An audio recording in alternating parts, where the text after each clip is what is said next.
Привет, друзья, подписчики моего канала, просто зрители. Сегодня у нас будет очередной ГОСТовский рецепт по посолу селедки.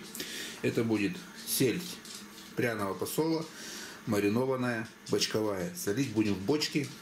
Букет приправ номер 3, всего их 6. С маленькими моими такими дополнениями я маленько его дополнил. Букет приправ, соль, сахар, соотношение ГОСТовское, а приправы я маленько добавил своих. Он более интересно получается. Я все покажу. Солим селедку целиковую, не потрошенную, крупную. Вариантов засола было несколько. Три конкретно. Сильно соленая, слабо соленая и совсем малосоленая. Мы делаем среднего посола, такую среднего посола, так скажем. Из расчета на 1 килограмм селедки 40 граммов соли. Малосольная селедка шла там от 10 до 35 грамм соли. А сильно соленая от 40 до 60, по-моему, грамм соли. Короче, все выкладки, сколько грамм соли на килограмм и какие специи по сколько грамм, все будет в описании. Табличку вам напишу. Посмотрите, сами рассчитайте, кому как нужно, сколько нужно. Дело в том, что селедка у меня крупная сегодня. Вон тут какие. Видите? Вот ширина противни, она как раз аккурат. Жирная. И на нее соли нужно немножко больше. Если у вас селедочка среднего размера, ну такая, чуть поменьше, да? Соли можно взять не 40 грамм, а там, скажем, 37 грамм. Чуть меньше. Варьируйте уже сами на свое усмотрение. Также, если селедка у вас выловленная во время, когда она кормилась, вот это вот во время нереста ловили, она не кормится. Но если ее ловили в море, и у нее желудок полный, то соли лучше положить 45 грамм. Скройте, посмотрите. Солим соленую, солим ее не потрошенную, потому что она будет маринованная, и она будет еще вызревать. Засол будет долгий, минимум 10 дней. Солиться будет в 2 этапа. Все покажу, все расскажу. Размораживаем. У меня еще не совсем оттаяло, но ничего, она оттает потом. Моем, перебираем. Все. Примерно крупную, самую крупную выбираем. Она у нас придет на низ почки, чуть поменьше наверх. Пока мы верхнюю съедим, нижняя как раз дойдет. Я думаю, это понятно и все просто. Так, теперь рыбу давайте уберем. Здесь у меня 8,5 килограммов рыбы. До этого делал селедку по ГОСТу, как в банках закатывали. Кто-то попробовал, уже очень вкусно, всем понравилось. Зараза быстро кончилась. На мою семью большую надо побольше. Вы уже сами смотрите, сколько кому что. Да и бочонок у меня на 15 литров купил. По бочонку чуть попозже еще объясню. Так, друзья, солим. Здесь нам понадобятся весы. Если мы делаем по ГОСТу, нам нужны будут весы. Все по граммам. Сколько чего я вам напишу. Соль крупная. Второй помол без добавок. 340 грамм. Плюс 150 грамм сахару. По специям я уже все подготовил. Что тут у меня, я вам сейчас покажу, расскажу. А по граммам также будет все в описании. Горчица, кориандр, корица молотая, но ее лучше брать, если найдете палочками целые, у меня нету, не нашел в магазинах. Мускатный орех также лучше брать целиковый, его дробить. Если у вас порошок, его нужно в 2 раза больше, чем просто свежего дробленого. Как и корицы, впрочем, тоже. Если корица молотая, ее в 2 раза больше добавляем. Я в описании все напишу. Кардамон тоже, если есть целый, не молотый, лучше берите его, он лучше держит свои эти специи. Перец черный горошком не проблема найти, перец душистый горошком тоже не проблема. И лавровый лист. Все, делаем засолочную смесь. Вот такая красивая и ароматная она получается. Пахнет, как запах пошел шикарный. Это первый сухой посол. Через 3 дня будет второй посол уже с маринадом, уже заливка. Солим в 2 этапа. Так, все, посол готов, селедка готова. Дальше берем бочку. Я ее подкачу. Так, друзья, купил деревянную бочку дубовую, специально для засолки рыбы и грибов осенью. Хорошая штука. Короче, давно хотел, купил. Зарился. По бочке. Бочка дубовая, но если у вас ее нету, ничего страшного. В том же ГОСТе идет при допуске при посоле селедки, и солить можно было в пластиковой таре. С использованием как деревянной бочки, так и пластиковой тары. С использованием вкладыша полиэтиленового. Вот вкладыш, не знаю, у нас они продаются, можно найти специально для бочек. У нас тут рыбой много кто занимается и как бы привозят. Поищите, должны быть. вкладыш полиэтиленовый, правда, самый маленький, на 50 литров. Но он узенький, видите, нормально. Придется его маленько подкоротить. Ну, ничего страшного. Вкладыш в бочку. Ни рыбу не солят, просто непосредственно в деревянной бочке. Сюда вставляется вкладыш, и потом уже происходит засол. Капуста, что грибы солят, ну и так далее. Все, друзья, видите, вставил вкладыш. Проверьте его, чтобы он у вас был не порванный, целый. Ну, вкладыш новый я съездил, купил. Так, на дно бочки засыпаем. Так, вот несколько лавровых листов. Мы их сейчас покрошим. Жменьку соляной смеси. Там расправим ее. И все, укладываем на дно самую крупную селедку. Я буду укладывать ее, как вам сказать, вот первый ряд идет спинка вниз, брюшко вверх, а второй ряд идет наоборот. Раз. И понемногу соли на селедочку подсыпаем. И все дела. Сейчас я первый ряд уложу и покажу, что получилось. Так, вот, смотрите, друзья. Видите? Селедки спинкой в одну сторону уложили. Теперь разворачиваем их. И поперек укладываем спинкой наверх уже. Плотно не надо утрамбовывать ничего. Заламывание селедки не допускается. Она укладывается вот так вот. Вот, видите, сейчас брюшко пошло вот так. Раз. И так далее. Потом голова пойдет следующей туда. Немножко засолочной смеси. Бока ей натрем. И так далее. Все. Как видите, соли хватило в аккурат. Соль тяжелая. Она сейчас начнет вытягивать в воду жидкость. И будет, соответственно, осаживаться на дно. Сейчас селедка засоленная. Оставляем ее где-нибудь в прохладном месте, ну, подальше от батареи где-нибудь поставьте ее. Найти самый прохладный угол в вашей квартире, если у вас бочка. Если пластики, там посложнее, какой-нибудь пластиковый контейнер, да, солите в нем, там посложнее, ну, куда-нибудь можно в гараж отвезти или в подполье спустить какой-нибудь свой дом. Короче, нужно температуру, ну, желательно ближе к нулю. Оптимально для засолки. Ну, если чуть теплее, ничего страшного. Мы же не на производстве солим, и нам вот шибко вот эти вот температурные режимы выдерживать мы не будем. Никакой гнет не нужен, ничего не нужно. Вот он, как видите, так, ну, не плотно прижато, ну, так довольно-таки, не утрамбованный, короче, лежит свободно, в свободном полете. На производстве стоят вибростолы, или бочку там немного встряхиваешь, чтобы она вот маленько встала, и все. Гнет не нужно. Прижмем вот этой штучкой. И закроем сейчас вкладыш сверху. Потом закроем крышкой. И все это дело у меня будет стоять, солиться 3 суток. Через 3 суток мы к ней вернемся и будем делать уже для нее заливку. Именно маринад.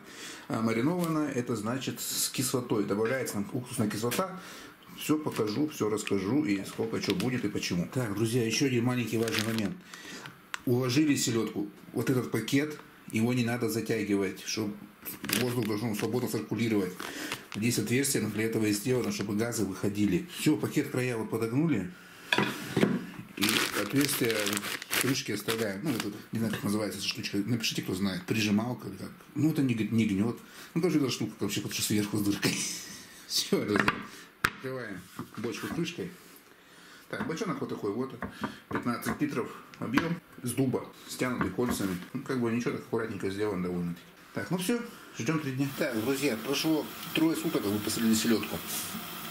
Сейчас нужно сварить для нее маринад. Первый этап засолки подходит к концу. Теперь нужно мариновать. Здесь в кастрюльке у меня закипает 5 литров воды. На 5 литров воды мы добавляем 200 граммов крупной соли, 100 граммов сахару, лавровый лист немного, перец горошком, бадьян и гвоздика. Все это высыпаем в кипящую воду. Оп. Вот, специи пошли в кастрюлю.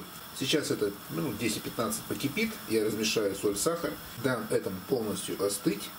После чего в этот маринад добавим уже уксус. Сейчас смысла добавлять уксус нету, потому что он испарится и концентрация упадет. Уксус надо добавлять в теплый маринад. Тогда уже будет более точно, можно сказать, его концентрацию. Так что сейчас все это дело 10-15 минут покипит. И когда буду добавлять уксус, я конкретно уже вам скажу. Потому что сейчас точно, я сам не знаю, я буду пробовать на вкус. Это именно маринад. Маринад делается с уксусом. Так, друзья, что как у вас тузлук покипел, даем полностью ему остыть.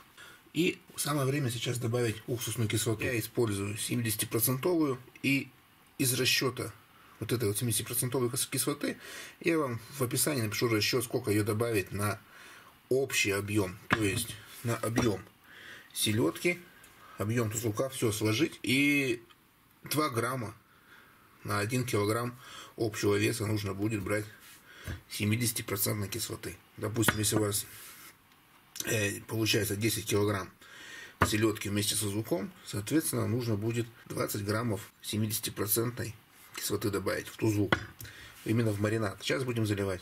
Тузлук должен быть холодный, когда заливаете кислоту, так как она летучая. И сейчас, когда испарится, когда заливайте в холодное, все будет с граммовками четко у вас.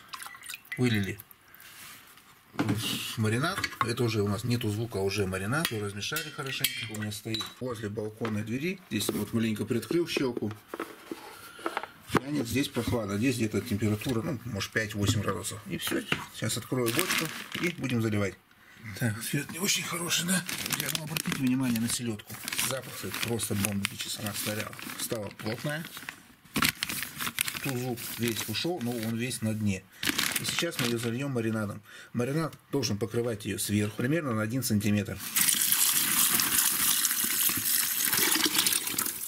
Все, я просто вылил весь маринад, место в бочке есть, его более чем достаточно. Сейчас он проникнет между селедок, маленько осядет. К утру я приду, открою, снова посмотрю. Если уровень сильно опустится вниз, то надо будет сварить пропорции. Вы знаете, еще свежий маринад и долить до полностью. Все, друзья, сейчас закрываем это снова крышкой и ждем еще 7 дней. Да, общий подсол маринованной пряной селедкой занимает 10 дней. Срок хранения не более 1 месяца. Все, через 10 дней мы к ней вернемся. Так, ну что, друзья, вот прошло 10 дней, 10 суток посолилось, как начал солить, то есть селедку в бочонке бочковую. Тот самый вкус пряной бочковой селедки, что был когда-то, давно-давно. Что получилось? Температура тузлука очень холодная, прям, ну, градусов 5, наверное, стояла в прохладном, конкретно прохладном месте. Поэтому селедочка такая плотная получилась. Давайте одну достанем из этой кучки. Вот смотрите, может даже с икрой будет пузатенькая. Пахнет очень классно. Так, сейчас, чтобы с бочкой тут не булькаться. Так, давайте сразу раскрою по хранению. Сейчас я ее всю достану, разложу в контейнеры, залью вот этим же рассолом и уберу в холодильник. А это давайте сейчас откроем и попробуем. Я же честно скажу, я попробовал еще 3 дня назад. Было вкусно. Ну ладно, сейчас я эту бочку уберу со стола и будем снимать пробу. Так, ну что, друзья, пришло время попробовать. Ради чего все это долгое ожидание в течение 10 дней было. Друзья, она просолилась через 2 дня, там 3. Но она созревала еще, понимаете? Она вот ферментация происходила.